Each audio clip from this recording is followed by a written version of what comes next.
They erased me with a click. That was all it took. One sterile conference call. A dozen familiar faces boxed on a screen, their voices clipped, rehearsed, hollow. HR read my name like it was a smudge on glass. "Your contributions were valuable once," she said, "but irrelevant now." And then my screen went black. Access revoked. My years of labor buried under a polite dismissal. I sat in the dark office of my own home, staring at the ghostly reflection on the glass. Not my face. A void where a face should be. They thought they'd buried me, but they forgot one thing. My name wasn't just on the payroll. It was on the patent. The first patent. The one their entire empire was balanced on like a trembling blade. I said nothing. I didn't beg. I didn't even breathe differently. I only watched the seconds tick by on the bottom corner of my monitor. 60 days. That was how long my non-compete lasted. They thought silence meant surrender. It meant calculation. For weeks, I moved through my days like a ghost. Neighbors asked how I was. I smiled. My wife asked if I'd start interviewing again. I nodded. Inside, I seethed in quiet increments. Every product they shipped carried a piece of me. Every press release was a theft wrapped in glossy marketing. My invention, my signature, paraded around without acknowledgement. Worse than being fired was the indifference. They didn't even remember my role.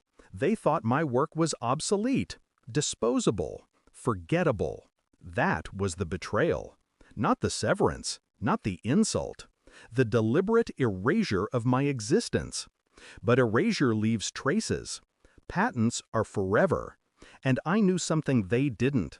The foundation of their $500 million product line was anchored by a single clause. My clause.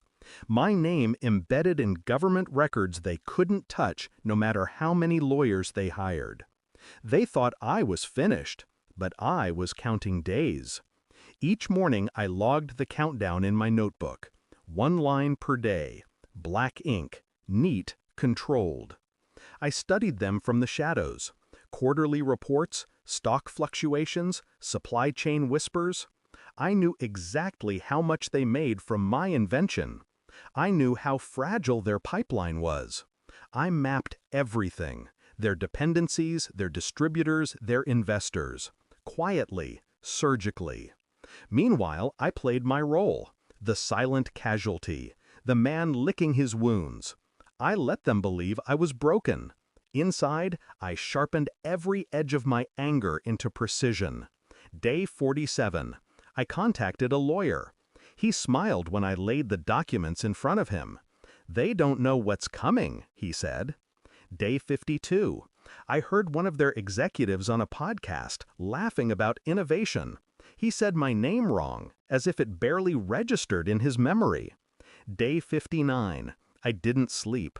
My pen hovered over the last line of my notebook. One more day. Day 61 arrived with silence.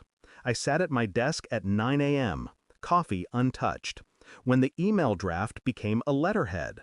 My lawyer's words were exact, merciless. Cease and desist. My signature closed it.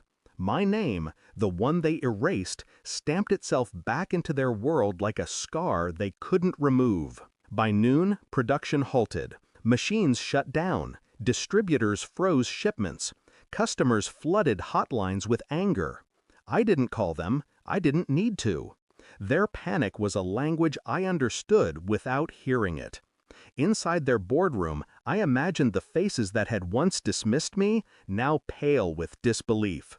Someone must have said, "How did we forget?" I pictured their silence. The same silence they left me with.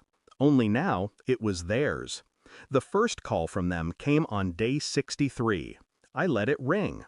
On day 64, they offered a settlement. Too small. I declined without a word. By day 67, their stock had cratered. 47 million gone in a week. On day 69, the CEO himself left a voicemail.